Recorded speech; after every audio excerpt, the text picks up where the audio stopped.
सत श्री अकाल, कैसी गिरा? नमस्कार। हेलो डॉक्टर कार्यक्रम में आपका स्वागत है।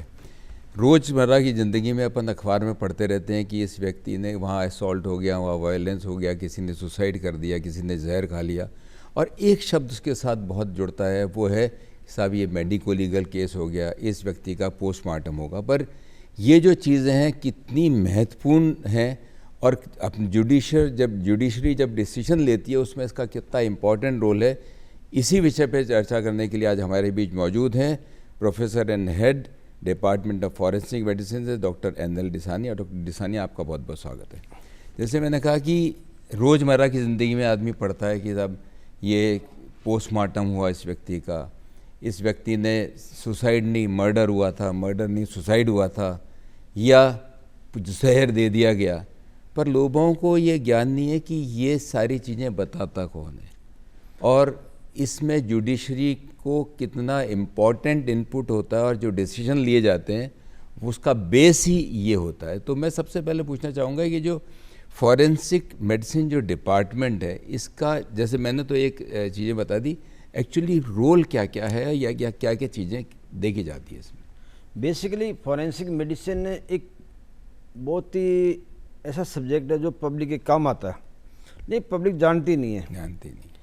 कोई भी क्राइम कोई होता है, तो फॉरेंसिक मेडिसिन जो है वो विधि विज्ञान है, मेडिकल साइंस के साथ में लॉ का एप्लीकेशन है।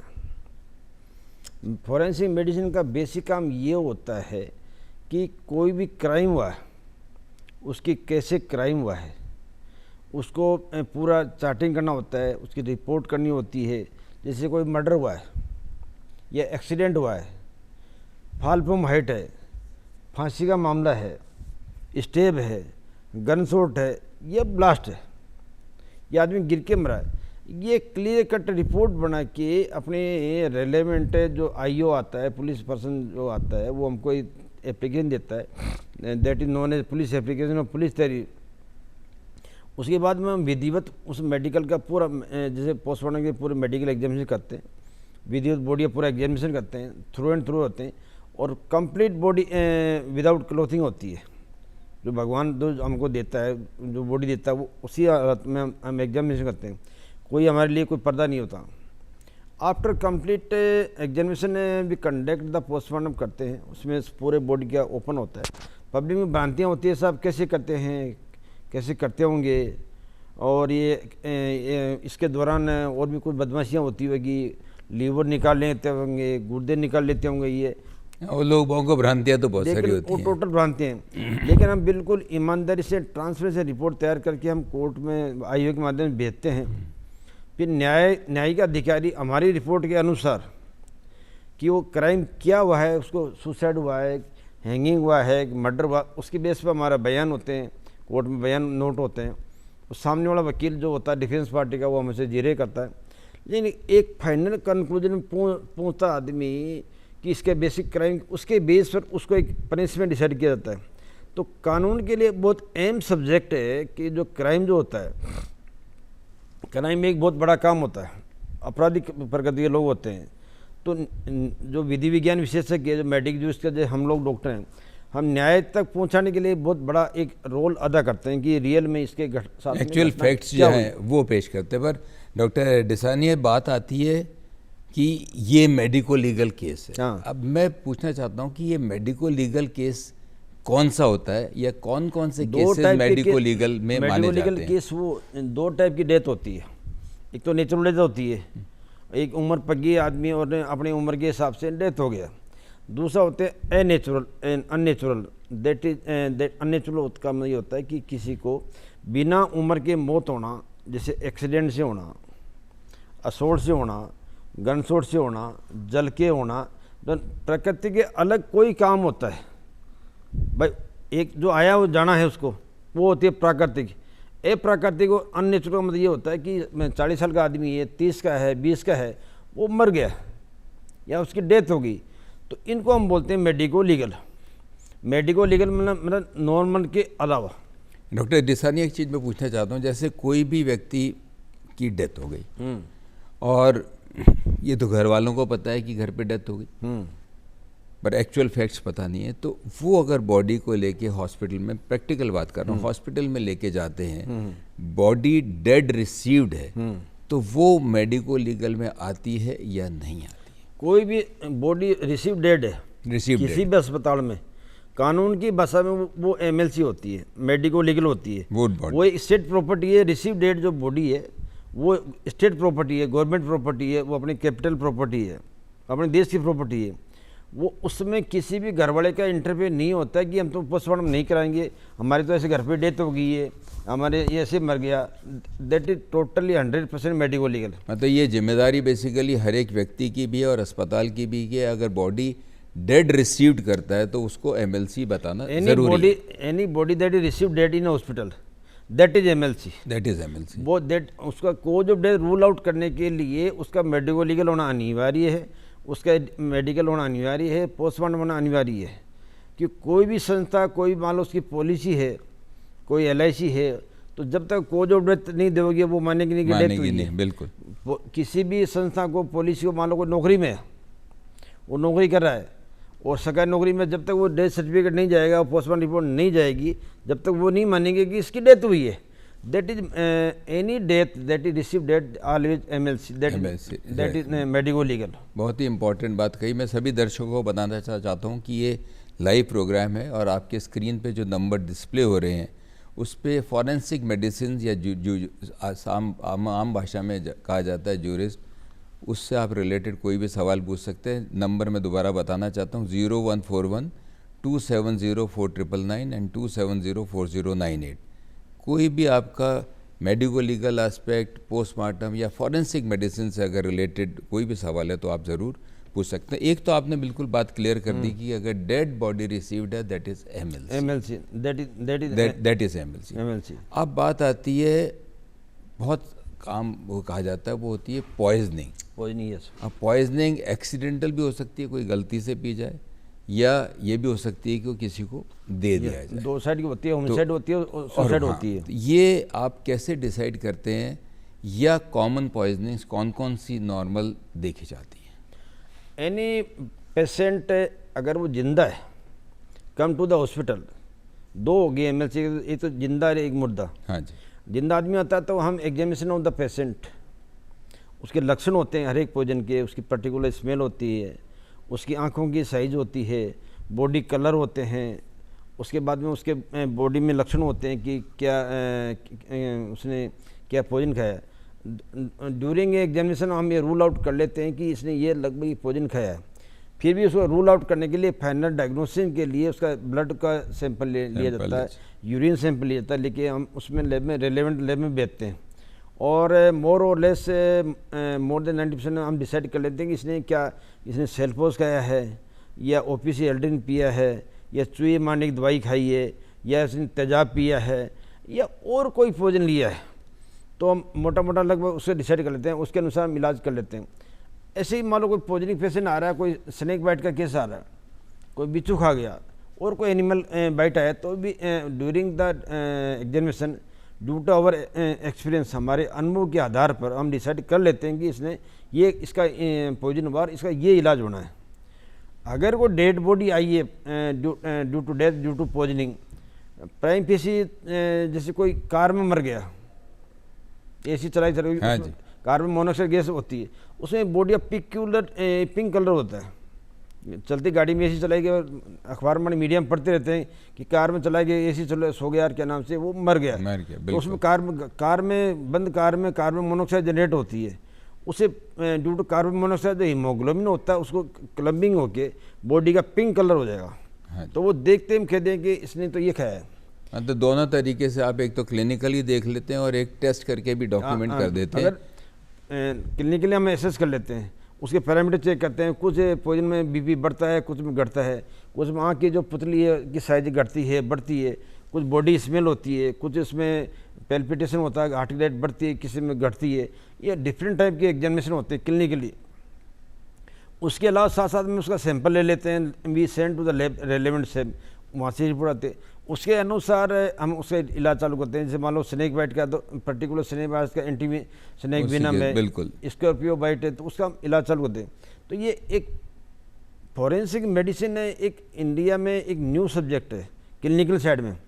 दुनिया ये मानती है कि ये तो मरों का डॉक्टर है। हाँ, पोस्टमार्टम में ही मानते हैं। हमारे को लोग ये कहते हैं कि ये तो मरों के डॉक्टर है। हाँ। कि बेसिकली ये सबसे इम्पोर्टेंट सब्जेक्ट है जो अपने इंडिया में डेवलप हो रहा है। साउथ में जैसे कर्नाटका में, केरला में, महाराष्ट्र में, तमिलनाडु में डेवलप हो रहा है कि फॉरेंसिक बहुत ही काम की चीज़ है। अब तक लोग मानेंगे मेडिकल से क्या आता है, वो डॉक्टर होंगे वो पोस्टमार्टम करते हैं। आम यही माना जाता है। पर हमारे नाम सुनते ही आज मेरी 30 साल नौकरी होगी, मेरे घर वालों को मेरे डॉक्टर करने में जोर आता है कि कहीं का डॉक्टर हूँ मैं। अच्छा, ये तो मर्दों डॉक्टर होगा। तो बेसिकली इम्पोर्टेंट सब्जेक्ट है जो टॉक्सिकोलॉजी जो ब्रांच है हम उसको डेवलप कर रहे हैं। हमने ऐसे में चालू करी है, इसको कोशिश कर रहे हैं कि अभी हमारा पेज चल रहा है कि मैं बाहर ट्रेनिंग करके आया हूँ मैं तमिलनाडु से। तो सबसे इम्पोर्टेंट होता है कि पोजीशन खाया क्या। अब तक जो इलाज हो रहा है वो प्राइम पे से अनुभव के आधार पर हो रहा है कि इसने ये खाया हुआ, लेकिन हम लैब डेवलप कर रहे हैं पर्टिकुलर सैंपल लेके, ब्लड का, यूरिन का और रेलेवेंट जो सैंपल लेके पहले पता करेंगे इसने क्या खाया, और वो सारा काम विद इन मिनट्स में होता है।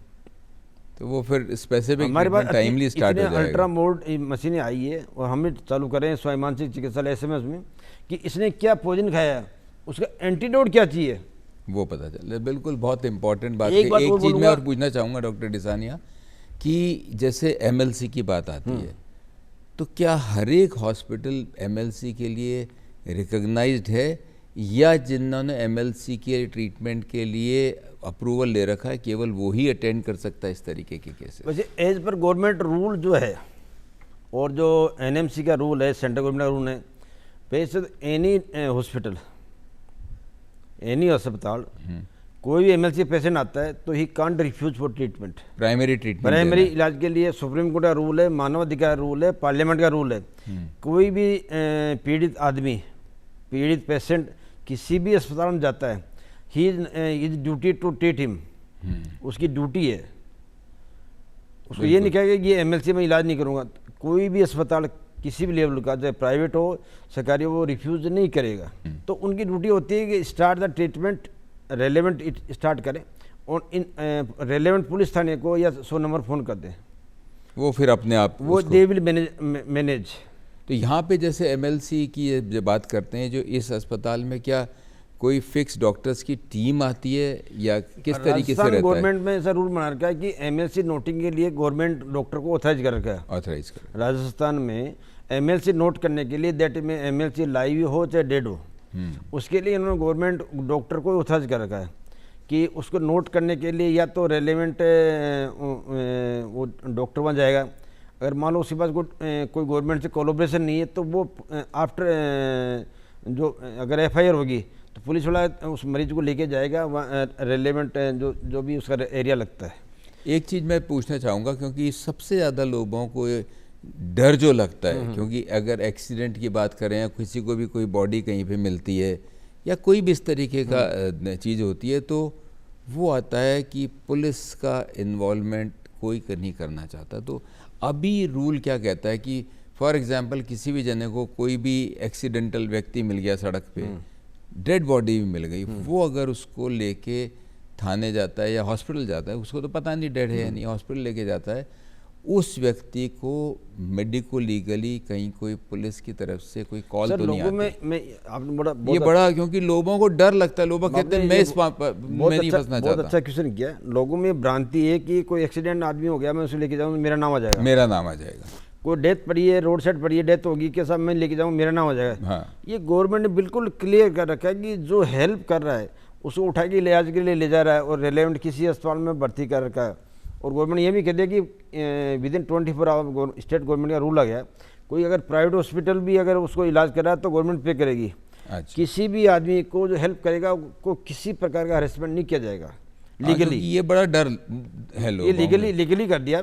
अगर आप ये कोई जख्मी आदमी, एक इंजर्ड पर्सन रोड पर पड़ा है, एक्सीडेंट हो गया, उसको कोई हॉस्पिटल पहुंचाता है, उस आदमी को किसी भी प्रकार की समस्या नहीं होगी, उसे कोई भी मेडिको लीगल या कोई क्वेरी नहीं होगी, बल्कि उसको उल्टा प्रमोट करेंगे। एक बात आती है वो है कि जैसे कोई भी बॉडी मिलती है या कोई बॉडी पार्ट मिलता है, कोई भी चीज़ मिलती है, तो आपका डिपार्टमेंट उसको बताता है कि भाई ये किसकी बॉडी है, आदमी की है, नहीं है, फीमेल है, एज क्या है उसकी या एक्सपेक्टेड क्या चीज़ें हैं, वो आप लोग कैसे बताते हैं? या ये भी फॉरेंसिक मेडिसिन में भी कोई सुपर स्पेशलिटीज़ हैं? सर बेसिकली अभी फॉरेंसिक मेडिसिन में सुपर नहीं आई, लेकिन फॉरेंसिक 2 डिवीजन है इसमें। हाँ जी। Forensic medicine, forensic toxicology. हाँ जी। 2 पार्ट हो गया। वो तो टॉक्सिक तो बिल्कुल नहीं अब हाँ। इसी के फॉरेंसिक के दो वो मेन जो माँ है वो फॉरेंसिक है। हाँ जी। उसके 2 डिवीजन हो गए अब। हाँ। Forensic medicine, forensic toxicology. Toxicology में अब डीएम चालू होगी, रायपुर चालू होगी, अपने पंजाब में या पटियाला है मतलब सुपर स्पेशलिटी स्टार्ट हो गई। डीएम चालू हो गया। फॉरेंसिक मेडिसिन में अभी इसके एमडी के ऊपर अभी नहीं है। एक बात, कोई भी डेड बॉडी आती है, डेड बॉडी या पार्ट आता है या किसी का कोई आता है, फॉरेंसिक एक्सपर्ट है उनको इतना नॉलेज होता है। हाँ जी। ये डेली काम करने से और उसके डिग्री के हिसाब से, पढ़ाई करने के हिसाब से कि वो मेल है एक फीमेल है। अगर मान लो उसे जेनेटेलिया नहीं है, आदमी इंजर्ड हो गया, उसको यहाँ से पूरा एरिया उसका डैमेज हो गया। हाँ, किसी का स्कल ही मिल गया आपको, एक पार्ट मिल गया। हाँ, स्कल मिल गया, पेल्विस मिल गई, तो भी हम लोग उसको असेस कर लेते हैं कि मेल है फीमेल है। और दूसरी बात, आजकल डीएनए बहुत बढ़िया आ गया। उस बॉडी पार्ट में अगर हम डीएनए लेके उसमें रिलेवेंट जांच के लिए भेजते हैं तो उसे हम रूल आउट कर लेते हैं। तो ये जो डीएनए का लेने का पार्ट है और जो भी पार्ट को एनालिसिस है, ये भी फॉरेंसिक मेडिसिन वाले ही करते हैं या इसके लिए अलग कोई टीम है? डीएनए सैंपल लेते हैं हम हैं। हाँ, हम जब बॉडी पार्ट से लेते हैं, जैसे बाल ले लिया, दांत ले लिया, मसल टिश्यू ले लिया, बोन ले लिया, उसको विधिवत तरीके से सील पैक करके नोटिंग डाल के B send to the FSL for DNA by the IO. फिर वो एनालिसिस करते हैं, वो एनालिसिस करके हमारे पास रिपोर्ट भेजते हैं। हाँ जी। ये बहुत इंटरेस्टिंग क्वेश्चन है। फॉरेंसिक जो साइंस जो फॉरेंसिक मेडिसिन कर रही है, हमारे पास पैटर्निटी के लिए कोई आया, आपस में ये मदर फादर में या उसमें डिस्प्यूट हो गया कि ये बच्चा मेरा नहीं है, 100 बच्चा मेरा नहीं है। हाँ, ये बड़ी कॉमन, ये कॉमन बात, ये बहुत इंटरेस्टिंग क्वेश्चन है, अभी आजकल बहुत ज़्यादा आ रहा है। तो हम क्या करें, दो आएंगे वो वाया पुलिस आएंगे। हाँ, अपने यहाँ जो गवर्नमेंट तंत्र में है वो रेलेवेंट थाने में एफआईआर कराएंगे या कराएगी कि ये बच्चा मेरा या नहीं। मेल कई बार करता है, आदमी करता है, फीमेल नहीं करती, कि ये जो बच्चा है, 1-2 बच्चा ये मेरा नहीं है। तो हम दोनों का डीएनए सैंपल लेते हैं, मदर का लेते हैं, फादर का लेते हैं, उस रेलेवेंट बच्चे का लेते हैं, सील पे करके उसका टोटल कंप्लीट एग्जामिनेशन करते हैं, उसको टोटल सीक्रेट रखते हैं, 100% उसको सीक्रेट रखते हैं, किसी को एक्सपोज नहीं करते। ये बहुत प्राइवेसी होती है। मदर का सैंपल लेंगे, फादर का लेंगे, बच्चे का लेंगे, जो भी मेल होगा फीमेल बच्चा होगा, उसको सील पे करके एफएसएल में भेजेंगे। फिर वहाँ से रिपोर्ट डीएनए की आएगी कि किससे मैच खा रहा है। ये बहुत ज़्यादा हम सोल्व कर रहे हैं। कई बार फेलिसी ऐसी आती है, 2 बच्चे हैं, ये बहुत कॉमन क्वेश्चन है कि ये मेरा नहीं है। हालांकि क्वेश्चन थोड़ा सा सोबर क्वेश्चन नहीं है, लेकिन रिजल्ट उल्टे आते हैं। हाँ, नहीं, वो बिल्कुल सही बात है। मतलब आप लोग बेसिकली ये भी एनालाइज करके बताते हैं कि इस तरीके। अब बात आती है, बहुत इम्पॉर्टेंट है, वो जहाँ से अपन ने शुरुआत की थी, वो है पोस्टमार्टम को लेकर। Yes sir. और व्यक्ति पोस्टमार्टम कराने से डरता है, उसके मन में कई भ्रांतियाँ रहती हैं कि जो शरीर है बिल्कुल छत विच्छित हो जाएगा। मतलब कहने का मतलब है उसकी बहुत हालत ख़राब हो जाएगी। और कोई भी व्यक्ति ये नहीं चाहता कि मेरे रिश्तेदार के या मेरे जानकार के शरीर अंतिम समय में इस तरीके से हो। पहली चीज़ कि पोस्टमार्टम में एग्जैक्टली आप करते क्या, और क्या बॉडी की शेप ख़राब हो जाती है, या जिस तरीके से अपन सर्जरी के अंदर तरीके से लेके ऑर्गन की टिश्यू को निकालते हैं और पता ही नहीं चलता लोगों की सर्जरी होती है शरीर। पोस्टमार्टम एक तरीके का एक ऑपरेशन है। ऑपरेशन वो हाईली स्किल्ड है। पोस्टमार्टम एक तरीका का ऑपरेशन है, वो डेड में है। वो डेड में है, वो डेड में होता है। और पोस्टमार्टम में सारी बॉडी खोली जाती है, सिर भी खोला जाता है, छाती खोली जाती है, पेट खोला जाता है। हाँ जी। उसके बाद में रिलेवेंट जांच करने के बाद, हाँ जी, अगर हमें विसरा की ज़रूरत है, उसको जांच के लिए वहाँ एफएसएल भेजना है जांच के लिए, तो हम लेते हैं कुछ सैंपल लेके उसमें नोटिंग डालते हैं कि हमने लीवर का टुकड़ा लिया है, गुर्दे का टुकड़ा लिया है, फेफड़े लिया है, हार्ट का लिया है, या कुछ लिया है। बॉडी शेप में एज इट इज रहती है। लेकिन after the complete examination body को एज इट इज रिपेयर कर दिया जाता है कि पता भी नहीं चलता कि पोस्टमार्टम हुआ है। एक तरीके से सर्जरी ऑपरेशन ये सर्जरी होती है ना बड़ा, हाँ जी, जैसे बाईपास सर्जरी हुई है वो भी यहाँ तक खोलता है। हाँ जी, वैसे ही हम करते हैं कि after the complete the postmortem ऐसा हम रिक्रिएट करते हैं, उसको सूचरिंग करके पता भी नहीं चलता कि इसके पोस्टमार्टम कभी हुआ भी है। लोगों में भ्रांति है कि साहब ये खराब कर देंगे, टेढ़े बड़ा कर देंगे, विकसित कर देंगे, ये थोड़ा कुरूप कर देंगे। वो लोगों की भ्रांति है कि पोस्टमार्टम में इतना फिनिशिंग तरीके से होने लग गया। हम लोग सारा का उससे करते हैं, कैमरे से सब रिकॉर्डिंग होती है, सारा रिकॉर्डिंग होती है, लाइटिंग होती है, सारा होता है। और इतना करने के बाद में बॉडी जब पैक करते हैं, वापस उसको हैंड ओवर करते हैं परिजन को, पता नहीं चलता उनको कि इसका पोस्टमार्टम हुआ है। वो लोगों में भ्रांति है कि साहब पोस्टमार्टम नहीं कराएंगे खराब हो जाएगा। हाँ, ये बड़ा एक आम लोगों की भावना है कि साहब नहीं मैं तो पोस्टमार्टम नहीं करूँगा, खराब हो जाएगा, मैं लेके कैसे जाऊँगा। वो लोगों की भ्रांति कि वो चीज़ कभी उन्होंने देखी नहीं। भाई वो चीज़ जो आपने सुनी है लोगों से कैसे करते हैं, लेकिन कभी उन्होंने देखी ही नहीं कभी। जैसे सर्जन ओटी करता है, ओटी में कोई देखता थोड़ा ही नहीं, तो कहता है ये हाँ साहब बढ़िया ऑपरेशन हो गया, हाँ जी, बढ़िया ऑपरेशन हो गया, ये कहता तुम्हारा काम बढ़िया हो गया, वही हमारा काम है। लेकिन वो डेथ के बाद में इमोशनल मैटर जुड़ जाता है कि ऐसा इसका चेहरा नहीं लगना चाहिए, इसका ये नहीं होना चाहिए। जब ऑपरेशन होता है, बाईपास हो रहा है, जब तो आप नहीं कहते हो सब चेहरा में लगाना। हाँ, सही। जब बाईपास हो रहा है उसको यहाँ से पूरा खोलते हो, जब तो आप नहीं कहते कि सब चेहरा नहीं लगना चाहिए साहब, अरे साहब बढ़िया कर देना ऑपरेशन। तो वैसे ही पोस्टमार्टम है। पोस्टमार्टम का एक साइंटिफिक तरीका है। हम वी आर पहले जो नाम था ना वो फोरेंसिक पैथोलॉजिस्ट होते हैं, हाँ जी, हम सर्जन होते हैं। पहले जो पुराना नाम था फोरेंसिक पैथोलॉजिस्ट थे, उनका काम था डिसेक्शन। पुराना नाम था फोरेंसिक पैथोलॉजिस्ट था, उनका नाम था डिसेक्शन। लेकिन आफ्टर डेथ लोगों में भावना जुड़ जाती है, मेरा बेटा है, मेरी माँ है, मेरी पत्नी है, मेरी बहन है, वो भावना जुड़ जाती है डेथ की वजह से। ये बिल्कुल सही बात वो कही, डेथ ये भ्रम है बेसिकली। की भावनाएं हमसे नहीं बिगड़ती, डॉक्टर से नहीं होती, वो डेथ के बाद में गया। अब तो गया तो वैसे भी, हाँ, गया तो वैसे भी, अब क्यों चेहरा फड़ी करा रहे हो इसकी। लोगों में जो भ्रांतियाँ ना, भाई मर तो गया ही ना, गया तो गया, लेकिन वो लोगों में एक भ्रांति है। जब ओटी के लिए कहते हैं कि इसका बाईपास होना है, पेट पूरा खुलेगा, मोटी गांठ 8 किलो की है, हाँ साहब बढ़िया करना, क्यों उसमें उम्मीद होती है ठीक होने की। भाई हमारे पास उम्मीद कहाँ है, हम तो पर ये कारण जानना भी बहुत ज़रूरी है, क्योंकि ये भाई हमारे पास उम्मीद क्या, भाई हमारे पास तो आप डेड बॉडी लाए हो, तो उसके बाद तो उसको ले जाए अंतिम संस्कार करना है, तो उसकी भावनाएं जुड़ी होती है कि मेरे बेटा का हो, मेरा बेटा है, मेरी माँ है, मेरा वो है, उसको चेहरा फाड़े नहीं किया जाए, कि वो रियल भ्रांति है। बिल्कुल। एक चीज़ और रहती है कि साहब पोस्टमार्टम केवल दिन में होता है। हकीकत बात क्या है कि क्या पोस्टमार्टम डे लाइट में या दिन के अंदर ही होता है, या पोस्टमार्टम आपके हॉस्पिटल के अंदर 24 घंटे भी? सेंट्रल गवर्नमेंट का लॉ डिपार्टमेंट का एक कानून है, हाँ जी, कि to rule out the different kind of injuries, different kind of cause of death due to colour changes. हाँ, डे लाइट में क्या हम असेस कर लेते हैं कि इसका कलर क्या है, कुछ के लक्षण होते हैं बॉडी के कलर से होते हैं, तो हम लोग उसे असेस कर लेते हैं, वो डे लाइट में ही होते हैं। ये सेंट्रल गवर्नमेंट का ये रूल है, ये लॉ का डिपार्टमेंट की पोस्टमार्टम यथासंभव डे लाइट में ही होना चाहिए।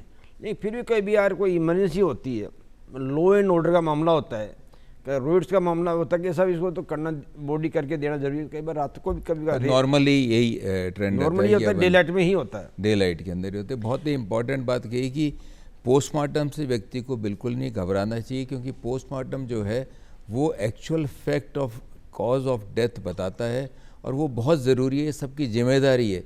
क्योंकि कोई भी मिसहैप है, यह आपको जानना ज़रूरी है कि भाई मेरा ये रिश्तेदार क्यों एकदम सडन, मैं कहता हूँ सडन डेथ भी हो गई और आपको पता ही नहीं है, तो पता चलना ज़रूरी है। अब बात आती है एक एक्सीडेंट केस में अल्कोहल को लेके, बल्कि क्योंकि बहुत सारे क्लेम्स भी होते हैं, एक्सीडेंटल क्लेम्स भी होते हैं, LIC भी होती हैं लोगों की, और एक जनरल कानून के हिसाब में बात करूँ कि अल्कोहल का कितना इम्पॉर्टेंट रोल है, जो रोज़मर्रा के आप एक्सीडेंट्स देखते हैं, और उसमें कानून किस तरीके से चलता है? सर पोस्टमार्टम के मामले में अल्कोहल का एक बहुत बड़ा योगदान है, मैं कहूँ इसका। अल्कोहल का लगभग 1/3 योगदान है। कोई भी आदमी ड्राइवर है और उसने ड्रिंक कर रखी है, उसका कंट्रोल वो नहीं होता जो सामान्य आदमी में होता है। तो एक्सीडेंट के मामले में कोई भी नशा, दैट में भी अल्कोहल, दैट में भी अफीम, ओपियम, चरस, गांजा एंड डिफरेंट टाइप के जो नशे होते हैं, that are very important cause of death. वो उस कारण को करने में बनते हैं। और एल्कोहल के मामले में जब हम एग्जामिनेशन करते हैं नाइट आवर्स में, गाड़ी एक्सीडेंट का भी रात को 11 बजे, 2 बजे, 1 बजे, उसमें मोर देन 30% एल्कोहल के केस आते हैं। बिल्कुल, बहुत इम्पॉर्टेंट बात कही कि जो अल्कोहल है वो एक बहुत बड़ा कारण है। जितने भी एक्सीडेंट, असॉल्ट, वायलेंस, ये जितने मर्डर, उसके अंदर जो इंटॉक्सिकेशन है वो आदमी का दिमाग बिल्कुल ख़राब कर देता है और उस समय किसी भी तरीके की इस तरीके की प्रॉब्लम हो सकती है। ये आप कैसे जज करते हैं कि ये व्यक्ति ने अल्कोहल ले रखी थी? इस हम जब एग्जामिनेशन जब करते हैं बॉडी का prima facie, we are so much expert कि हम देखते हैं जैसे बॉडी जब ओपन करेंगे बॉडी, उससे पहले भी उसके बॉडी के लक्षण देखेंगे। अल्कोहल के जो फ्लशिंग वगैरह जो होती है चेहरा में, जो रिसेंट डेट होती है, उसे असेस कर लेते हैं।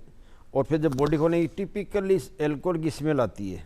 हाँ जी। जैसे ही उसकी बॉडी कैविटी खोलेंगे, पेट खोलेंगे, मतलब आँत खोलेंगे, स्टमक खोलेंगे, टिपिकल उसके अल्कोहल की स्मेल आती है। फिर भी उसको वेरीफाई करने के लिए कि अल्कोहल लिए और को लिया कितने लिए, वी टेक द सैंपल। हाँ जी। और ब्लड सैंपल लेते हैं, विसरा लेते हैं, यूरिन सैंपल लेते हैं, उसको विधिवत सील पैक करके भी सेंड टू द FSL तो रूल आउट तक इसने कितनी दारू पी है। दारू तो पी है, हाँ, पर एक कितना लेवल क्या है। बिल्कुल, कि अल्कोहल जो बॉडी का कंट्रोल कम करता है, रिएक्शन टाइम बढ़ जाता है। जब आपको ब्रेक लगाना है 2 सेकंड में लगना चाहिए, वो 3 सेकंड में लगेगा, ये होता है रिएक्शन टाइम। अल्कोहल का सबसे बड़ा नुकसान होता है कि बॉडी का एक्सीडेंट क्यों होता है, उसमें रिएक्शन टाइम बढ़ जाता है, मतलब बॉडी का जो कमांड होता है ना कम हो जाता है। कि मेरे को यहाँ 3 मीटर पर गाड़ी ब्रेक लगाना है, सामने कुछ है, वो 3 या 3.25 में लगाएगा, इतने में एक्सीडेंट हो जाएगा। वो 3 और 3.25 का जो गैप वो उसमें एक्सीडेंट हो जाएगा। तो बॉडी का मसल कोऑर्डिनेशन ब्रेन से वो एक्यूरेट नहीं होता। सामान्य आदमी जो रोकना चाहता है वो रोक देगा, वो रोकते रोकते भी आगे निकल जाएगा। बहुत ही इम्पोर्टेंट बात डॉक्टर डिसानिया ने की। पहली चीज़, जैसे अभी जो आखिर में बात चल रही थी वो थी अल्कोहल की। अल्कोहल लेके वैसे तो नहीं लेनी चाहिए, अगर आप लेते भी हैं तो कम से कम ड्राइविंग नहीं करें, क्योंकि वो आपकी नहीं दूसरों की जान के लिए भी खतरा बन जाती है। और दूसरी बात यह है कि कोई भी मेडिको लीगल केस जुडिशरी के लिए बहुत इम्पॉर्टेंट है, आप उससे दूर नहीं भागें। और अगर पोस्टमार्टम के लिए डॉक्टर कहता है तो ये आपकी भी जिम्मेदारी है कि कोई भी अगर बॉडी मिलती है या कोई भी आपका जने की डेथ हो जाती है जो कि आप सोचते हो कि ये अनयूजुअल डेथ है, आपके घर में ही भले डेथ हुई हो, कोई कारण नहीं है, तो अगर पोस्टमार्टम होता है तो कारण जानना बहुत ज़्यादा ज़रूरी है। डॉक्टर डिसानिया आप आए और इतनी महत्वपूर्ण जानकारी दी, इसके लिए धन्यवाद। नमस्कार। Thank you.